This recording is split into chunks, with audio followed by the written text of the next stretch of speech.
The dinner plate didn't shatter when I dropped it. It just landed sideways on the hardwood and spun like a coin before settling with a pathetic thud. No dramatic crash. No shards to sweep up. Just a quiet thud. Like even the universe didn't think this moment was worth the noise. She didn't look up from her phone. She was sitting on the couch, legs curled under her, face lit by that cold glow. Not a single twitch of concern. Not a what happened. Not even a glance. Her fingers kept scrolling like she was searching for something more interesting than the man she married, standing 6 feet away, gripping the edge of the kitchen counter with hands that wouldn't stop shaking. I stood there for a long time, staring at the plate. I couldn't even remember what I was trying to do. Set the table? Clean up? Impress her with a birthday meal she clearly didn't care about? Somewhere in the back of my mind, I realized I hadn't spoken in over an hour. Not a single word had passed between us since she walked in the door with wet hair and a bag that wasn't hers. That bag had a red tag on the zipper. I'd never seen it before, but he had it. Him. No, I'm getting ahead of myself. That part comes later. Back to the plate. I picked it up, placed it on the counter, and walked into the living room. She still hadn't said anything. Her eyes were fixed on the screen like it was more real than the air between us. Are you coming to the table? I asked, almost whispering. She blinked slowly. Not annoyed. Not surprised. Just disconnected. Not hungry. But I cooked. I said I'm not hungry. I stood there, swallowing something bitter that had nothing to do with food. The silence after that was thick. Heavy. I looked down at my hands. The palms were red. I'd been clenching them so hard my nails left crescent moons in the skin. That was the moment I realized. She was never going to say it. Not tonight. Not on my birthday. Not while I stood there like an idiot with 2 candles burning behind me and a Spotify playlist humming something upbeat in the background. But I already knew. You don't need words when the silence screams the truth at you. That bag never used to sit by our door. I noticed it the second I walked in earlier that day, propped against the shoe rack like it belonged. It was olive green, worn at the edges, and had a red zipper pull, bright red, like the kind you put on luggage to find it quickly at the airport. Except Mairead hadn't gone anywhere. At least, not that I knew of. I didn't ask about it at first. I stood there in the doorway with my keys still in my hand, staring at it like it had spoken to me. She came out of the bathroom brushing her hair, saw me looking at it, and said, "Oh, that's just for yoga. Nothing more. Just yoga." It was 5:42 p.m. She never went to yoga on Tuesdays. But I nodded like it made perfect sense and hung my coat like a man who still wanted to believe his life was whole. We went about the rest of the afternoon in a fog of dull conversation. She on her phone, me in the kitchen pretending the marinade mattered. I told myself maybe I was reading too much into everything. I do that. I spiral in my head. I notice details no one else would clock. She always said that was part of my charm. You overthink everything, lol. It's like you're trying to find a puzzle in things that aren't broken. Except now, things were broken. And the puzzle pieces weren't fitting. We didn't talk much as I set the table. I lit 2 candles. It was stupid, I know. I thought maybe she'd see the effort and, I don't know, feel something. But she stayed curled up in the same spot on the couch, thumbing through her feed, occasionally biting her lip the way she used to when she was texting someone she didn't want me to see. I used to think it was cute. Now it made my stomach turn. I kept watching the bag. Eventually, while she was in the bathroom, I crouched down and opened it. Just a little. I don't even know what I was hoping to find. Yoga mat, maybe? A water bottle? Instead, there was cologne. Not hers. Definitely not mine. A plain gray t-shirt balled up under it. Something in a small black box with a charging cable. I zipped it shut before I heard her footsteps creak the floorboards again. She didn't notice. Or if she did, she didn't care. I didn't say anything. Not during dinner. Not after she said she wasn't hungry and let the food go cold. Not when I saw the missed call flash across her screen. Benji, 9:03 p.m. Same name as the gym guy. The one she said I was being paranoid about. I sat down across from her, arms on the table, trying to remember what it felt like to be her favorite person in the room. She used to smile when she looked at me. Now her expression was somewhere between exhaustion and boredom. So I asked the question, "Are you sleeping with him?" She didn't flinch. She didn't laugh, or get angry, or say no. She just looked up from her phone, met my eyes for the first time that day, and said, "Do you really want the answer to that?" It was the softest, most violent thing anyone's ever said to me. And that's when I knew. Not just that she had betrayed me, but that she had already moved on. Emotionally, physically, spiritually, she was gone.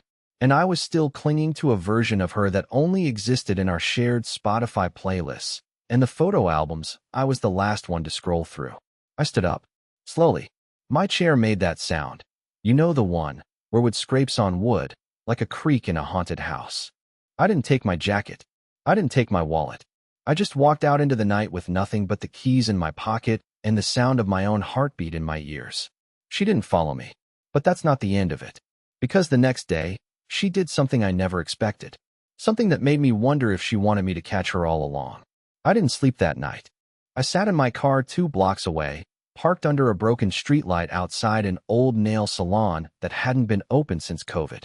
The windows were still taped with cardboard, and someone had written, "Hope dies here," on the glass with black marker. I read it over and over like it was a message meant for me. I didn't know what I was waiting for. Maybe I thought she'd come looking for me. Maybe I thought she'd call, or text, or even just say something like, "Where are you?" But the phone stayed cold in my pocket. Nothing from her. Not even a red receipt on the last message I sent 3 hours earlier. "Are you alone?" She didn't respond. And I knew the answer. I watched our house from the distance like it was a crime scene. At 1:17 a.m., the front porch light turned on. 5 minutes later, a car pulled into the driveway. Not her car. Too low, too sleek. The kind of car people lease when they're trying to reinvent themselves. I couldn't see his face clearly, just the silhouette of someone tall, broad-shouldered, confident. He didn't knock. He walked in like he had the key, and the light turned off behind him. That should have been it. That should have broken me. But what happened the next morning broke me even worse. I came home around 6 a.m., pretending nothing happened. I wanted to see her face. I wanted to catch even the smallest sign of guilt or panic. But instead, I found her at the kitchen table, sipping coffee, already dressed for work. She smiled. Smiled. "Morning," she said, like the previous night had been a dream I'd invented. I mumbled something and went to the bedroom. That's when I saw it. The bag. The same olive green bag with the red zipper. Except now, it was unpacked and placed neatly on my side of the bed. Sitting on top of it was a folded note. In my handwriting. I froze. I hadn't written anything. Not recently. Not to her. Not even sticky notes on the fridge. But there it was, a note on the kind of paper I kept in my desk drawer, with the scratchy blue ink of my old ballpoint pen. My name was signed at the bottom, identical to how I signed everything. It looked exactly like me. The message was short. "You'll feel better if you just accept it. Let her go." I stood there for at least a full minute, holding that note, trying to convince myself this was some sort of messed up prank. Some psychological mind game. But the pen was where I'd left it. The paper too. Nothing in the house looked touched. Except, something was deeply off. And it wasn't just her anymore. It felt like she wanted me to know. She didn't mention the note. She didn't mention the night before. She just kissed my cheek on the way out like she always used to do, back when we still said, "I love you," every time we left the house. This time, there were no words. Just the faint scent of cologne that definitely wasn't mine. I watched her drive away. Then I turned the house upside down. I checked every drawer, every box, every folder. I even looked through her email, something I swore I'd never do. But what I found wasn't an affair. Not directly. It was worse. It was a chain of deleted messages in her trash, half recovered, like someone had tried to erase them but got lazy halfway through. Messages to a contact named only L. The subject lines were chilling in their simplicity. "He's asking questions again. I left the door open like you said. You sure this will work?" Lowell's starting to remember. And the last one, time-stamped only hours before my birthday dinner. He still thinks it's his birthday. I'll distract him. Get it done. That was the moment everything twisted. This wasn't just betrayal. It wasn't just cheating. It was something else entirely. And I wasn't sure who I had been living with anymore. I didn't sleep that night either. Not even a second. Every sound in the house felt amplified. The refrigerator humming like a distant generator, the old plumbing creaking like footsteps in the walls. And the silence in between? It was thick. The kind of silence that presses on your ears until you're not sure whether you're hearing things or remembering them. I kept that note beside me on the kitchen counter, the one in my handwriting telling me to let her go. I must have stared at it for hours, holding it under the warm light, tilting it, comparing it to actual things I had written in the past. My loops, my slants, my uneven lowercase e. It was identical, but I hadn't written it. And if I didn't, who did? Sometime around 4:30 a.m., I started speaking out loud to myself. Not loud, just under my breath. I do that sometimes when I'm trying to untangle something complicated. I said things like, okay, she's lying, but why this much? And maybe she's being blackmailed. And this has to be deeper than an affair. This isn't how people cheat. I wasn't expecting answers. I just needed to hear my own voice again, like proof that I still existed outside her shadow. And then something happened that I still haven't figured out how to explain. As I whispered to myself, trying to piece everything together, my phone lit up. It was on the counter, screen down. No notifications. No calls. No vibration. It just lit up. For no reason. I picked it up. The screen was on the home page. No app open. Just the little blinking icon that said, microphone in use. I didn't have any recording apps running. I turned off everything. I even shut the phone down and yanked the battery. Yes, mine still has one. I felt sick. You ever get that sensation where your skin is buzzing but your chest is hollow? That's how I felt. I looked around the room and, for the first time, I felt like I wasn't alone, even though no one was there. That's when I started searching the house not for people, but for devices. And I found one. Behind the lamp in our bedroom, taped to the inside of the shade, was a tiny mic real small. The kind podcasters use when they're trying to record discreetly. It had a Bluetooth chip attached, and a single green LED, blinking, slowly, like it was waiting for a signal. I didn't touch it. I just backed away, heart pounding so hard I felt it in my teeth. I stood in the hallway, staring at the bedroom like it had become enemy territory. She was listening. Or someone was. Someone who knew where I lived. Knew my patterns. Knew what I sounded like. Knew what I wouldn't question. The thought hit me so hard I nearly dropped to my knees. What if this entire year had been staged? The distance. The disinterest. The growing coldness.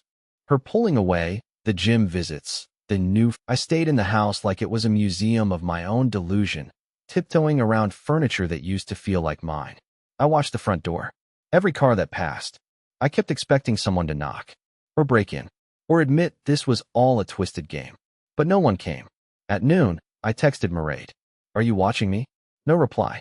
5 minutes later, she sent a single image, a photo of me, from the hallway mirror, taken that morning. The angle was high, slightly tilted, like it was from the smoke detector. I don't remember installing that smoke detector. She followed it up with one sentence. Please don't ruin this. I stared at those 4 words until the screen dimmed. Then I stood up, walked to the bedroom, grabbed the olive green bag with the red zipper and dumped everything out on the bed. This time, I found something new. Not cologne, not a shirt, not cables, just a small plastic envelope. Inside it, a single photograph of me from 10 years ago, before I met her, sitting on a bench in a city I hadn't been to since college. She shouldn't have that. She shouldn't even know it exists. And if she did, then she's been watching me longer than I've known her. I stared at the photo for a long time. I remember that bench. It was outside a coffee shop in Cincinnati, tucked between a bookstore and a record shop that doesn't exist anymore. I had just gotten out of a horrible job interview and was sitting there with a cheap plastic cup of drip coffee and a crushed folder of my resume. I was 26. My hair was longer then. I had braces. I remember thinking I looked ridiculous and wanted to go home. But the photo was taken from across the street. You could see me slumped forward, elbows on my knees, looking down at the sidewalk like the world had ended. I didn't take it. I didn't post it anywhere. It wasn't on any of my socials. I had no one with me that day. That photo shouldn't exist. And it damn sure shouldn't have been in my wife's secret bag, buried under someone else's clothes and a listening device. My hands were shaking as I flipped it over. There was a date written on the back in pencil, 03/19, 13-inch. That's a full year before I met Mairead. My first thought wasn't even fear, it was confusion, followed by a sinking, gut-level dread. I sat on the edge of the bed, the photo in one hand, the plastic bag in the other, and I whispered to no one in particular, "What are you?" Not who. What. Because that's what this was starting to feel like. Not a person. Not a betrayal. Something else. Something rehearsed. Performed. Programmed. I took the bag and shoved everything back inside, left the house, and drove for hours with no direction. I didn't even realize I was gripping the steering wheel so hard until my knuckles turned white. At some point, I ended up in the parking lot of the public library I hadn't been to since I was a kid. I sat there for a while, watched the sun go down behind the trees, and debated whether I should go to the police. But what would I even tell them? That my wife might be stalking me through time? That someone who claims to love me has secret photos from my past and is bugging our house with microphones disguised as smoke detectors? That my phone listens when I whisper and answers with photos I didn't know existed? I sounded crazy. And the problem was, I wasn't even sure I disagreed with that anymore. I went inside the library.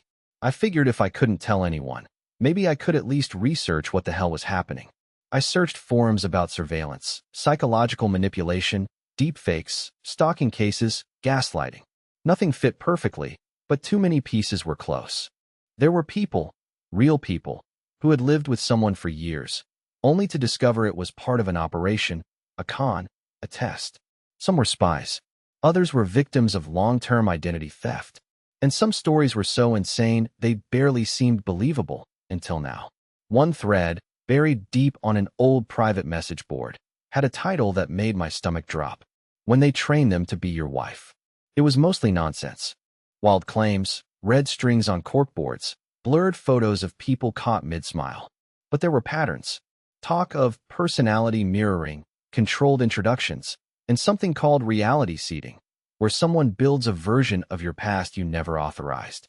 That night, I slept in my car, parked outside a 24-hour laundromat. I couldn't go home. Not yet. I didn't want to be near her. I didn't want her to look at me with that hollow, harmless smile again. The one that used to make me feel safe, but now felt like the final layer of a mask.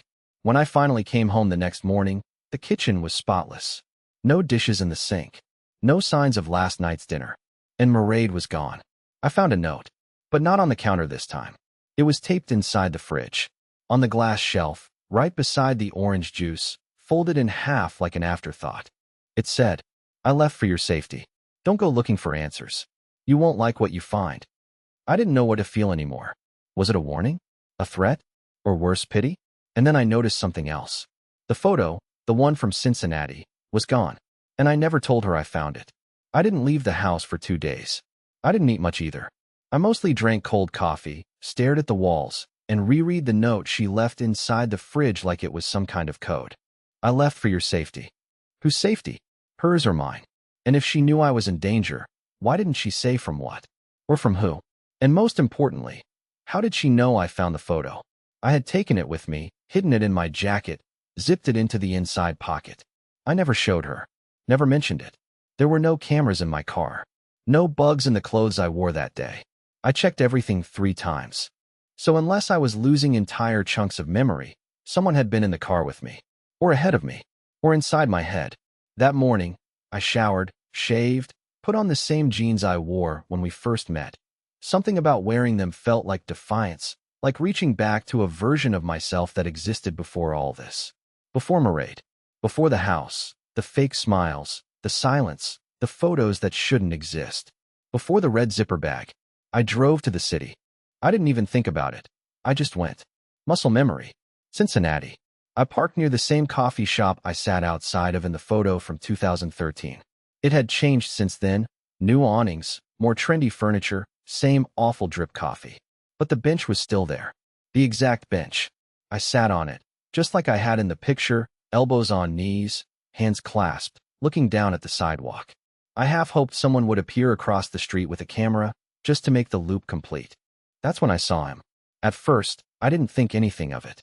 He looked like anyone, maybe late 40s, wiry frame, sunglasses too big for his face, cheap yellow hoodie with the strings cut off. But he wasn't drinking anything. Just standing across the street from the bench, still. Not leaning on anything. Just watching. I waited. 5 minutes. 10. He didn't move. I stood up. Walked a block down. Crossed at the light. Looped back. He was still there. I approached slowly, carefully. I didn't want to spook him. I had no idea what I was going to say. Maybe nothing. Maybe just a glance. But before I even opened my mouth, he said, "You're late." I stopped dead in my tracks. He turned to face me fully, pulled off the sunglasses, and looked me straight in the eye. "I figured it would take you at least a week," he said. "But I guess you're more stubborn than the others." "What others?" I asked. My voice cracked. I hadn't spoken all day. He didn't answer. Instead, he gestured toward the bench. I didn't sit. Neither did he. He reached into the front pocket of his hoodie and pulled out a folded piece of paper. Handed it to me. His hand trembled slightly. It was a photo, but not of me.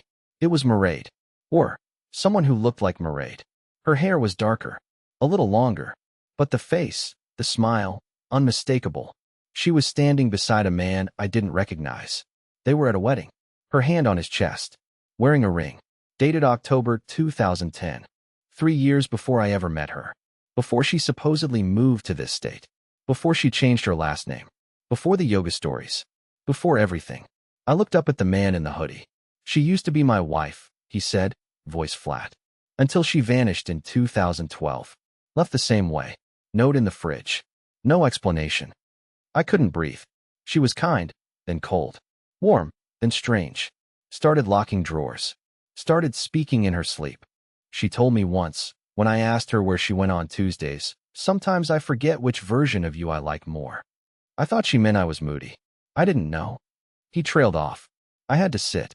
She does this. I asked. Over and over. He nodded. I've found 3 others. One in Oregon. One in Alberta. One in Poland. Always different names. Always the same methods. She gets close. Knows everything about you. Leaves breadcrumbs. Makes you feel crazy. And when you start to piece it together, she disappears. Why? I asked. Why would anyone do that? He paused. His eyes shifted to the bench. Then to the street. Then back to me. Because you're not the test subject, he said. My mouth went dry. Then who is? He didn't answer. Instead, he handed me one last item, a key. Simple, silver, unmarked. It's for a storage unit, he said. There's more. But once you open it, you can't unknow it. So think carefully. Some of the others, they didn't come back the same. I took the key. He stood, nodded once, and walked away. No name. No contact. Just the chill of knowing I wasn't alone, and that I'd never been. The key burned in my pocket the entire drive. I didn't even check the tag for an address until I was halfway out of the city, following highways I hadn't taken in years, or maybe ever. The tag was worn, plastic chipped at the corners, and had only a 6-digit number and the word Glenfield scratched into the back with something sharp. No company logo. No address. Just a name I hadn't heard since I was a kid. Glenfield was barely a place anymore. An unincorporated pocket of Ohio swallowed by development and forgotten by time. It used to have a train station, a bowling alley, and a handful of gas stations. Now it was just dust, half a post office, and a cemetery with more broken stones than legible ones. I found the storage facility behind a chain-link fence with 3 layers of rust. The lock was already open, hanging loosely from the gate, waiting for me, like it knew I was coming. There was no attendant, no security cameras I could see, just row after row of metal units, all identical except for the black spray-painted numbers above each latch. I walked slowly, key clenched in my fist, until I reached Unit 1147. The number had been scratched and repainted so many times it looked like it was trying to hide itself. I hesitated. For a long time. Part of me still thought this was all a mistake. That when I opened it, I'd find someone else's junk. Broken lamps. Boxes of old tax returns. Maybe a mattress leaning against the back wall. I was begging for it to be boring. But it wasn't. The unit opened with a dry metallic cough. Inside was cold. Too cold. The concrete floor was wet, like something had recently melted. No lights. Just gray light leaking through the open door behind me. And in the center, not against the wall, not shoved in the back, but perfectly placed in the center, was a metal filing cabinet. Matte black. For drawers. No labels. I opened the top drawer. Inside were folders. Dozens. All identical. Cream-colored, thin, each one labeled with a name written in tidy block letters. I flipped through them quickly. None of the names were familiar. Not until I got to the one labeled Lowell C. Finch. My hands trembled as I opened it. The first page was a medical report. My medical report. From when I broke my arm in 2002 falling off my cousin's trampoline. I never told Mairead that story. Never wrote it online. I had barely thought about it in 20 years. The second page was a psych eval from college. One I never knew was submitted. It had notes in the margins. Circle marks. Annotations like, subject demonstrates compulsive pattern mapping under emotional stress. There were photos, too. But not just of me. There were photos of the inside of our house. Not just recent, progressive. Images that tracked the movement of furniture, the addition of curtains, the replacement of our bed frame. All labeled with dates and observations like subject accepted change without resistance and cohabitation response, mild conflict, ultimately submissive. The further I read, the more my stomach turned. It wasn't just surveillance, it was documentation. My entire relationship with Mairead was filed, tagged, and dissected like an experiment. One page chilled me to the bone.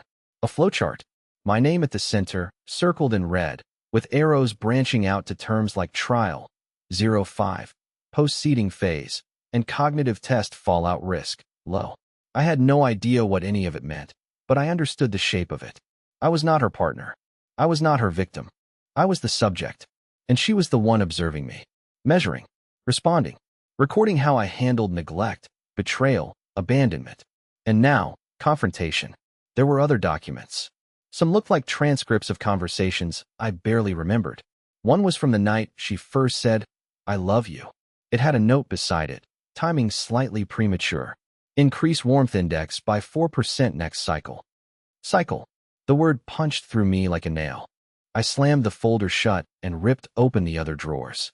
Inside, more folders, more photos, more men. Some I recognized from the photos shared by the man in the yellow hoodie. Others I'd never seen. Different names, different dates, but all tied to one pattern, a woman. Sometimes with black hair, sometimes blonde. Always different names. Always the same face. Her, Mairead, or whatever her name actually was. At the bottom of the drawer, under all the folders, was an envelope. Thick, handwritten, no address. Just a single sentence on the outside in block letters. If you've made it here, you deserve to know. I didn't open it. Not yet. Because I wasn't sure I wanted to know. Because once I opened that envelope, there would be no turning back. And somewhere inside me, a whisper, a flicker of doubt. I still hoped there was some explanation that would make it all human again. But I was starting to believe I had never been in love with a person. I had fallen for a program.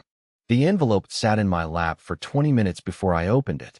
I stared at it like it might explode, fingers tracing that one sentence over and over. If you've made it here, you deserve to know. There was something final about it, like a door that only opens one way. I wanted to stay in the limbo a little longer, but curiosity has gravity. And this one pulled hard. Inside were 5 handwritten pages. Real pen, real paper. Not a printed report, not clinical, not cold. Personal, emotional even. It started without greeting. No, dear Lowell. No signature. You were never meant to find this. But you're the first one who did. That makes you dangerous. That also makes you free. The letter went on to explain what I feared, and more. Mairead wasn't her name. In fact, she never had one. She was one of a dozen personas developed by a quiet, closed-loop behavioral study allegedly defunded years ago. But it hadn't been shut down, just privatized, handed off to something darker, deeper. Funded not by governments, but by investors looking to design people, relationships, reactions. People like me were chosen. Watched, measured. They wanted to understand loyalty, memory, emotional collapse, how people bend, and how they break. I had been cycle 5, the longest one, the one they never expected to go this far. But I did, and I saw the cracks. The final lines of the letter stopped me cold. You weren't just the subject. You were the control. You were the one we used to measure all the others. Your choices mattered more than you know. But now, for the first time, you have one. That night, I left the storage unit and never went back. I drove home with the sun rising behind me and a strange calm filling the spaces where fear had lived for too long. The house felt different when I stepped inside. Not haunted, not violated. Empty, but peacefully so. Mairead was gone. I don't mean disappeared. I mean gone. Her clothes, her bag, her mug with the chipped handle. Even the framed photo from our trip to Asheville, gone. No digital trace. No financial residue. It was as if she had never existed. But she had. I had felt her, laughed with her, fought with her, loved her. Even if it was built on a lie, it wasn't fake. And I realized something then, something I hadn't expected to feel. I didn't want revenge. I didn't want to blow the lid off the program. I didn't want to become obsessed with taking them down. I just wanted to start over. Not because I was weak, but because I was finally free. The lies were gone. The silence, the self-doubt, the late nights talking to a ghost that wore a human face. All gone. What I had now was clean, if terrifying. It was a blank page. A real one. I moved 2 months later. Sold the house. Changed my number. Left the city. Started working part-time at a community co-op 2 towns over, fixing bicycles and teaching kids how to tune gears. It was simple. No cameras. No microphones. Just chain grease and laughter and people who meant what they said. Sometimes, I still think about her. I still hear songs she played in the car. I still wake up expecting the scent of her shampoo. But I also remember the man I used to be, the one sitting on that bench in Cincinnati, thinking life had passed him by. And I smile, because he had no idea what was coming. And more importantly, he had no idea what he'd survive. A few weeks ago, I found a postcard in my mailbox. No return address. No message. Just an old photo of a bench. And a single word on the back. Goodbye. I don't know if she sent it, or if it was someone else. But it didn't matter. Because for the first time in a very long time, I'm not looking over my shoulder. I'm just looking forward.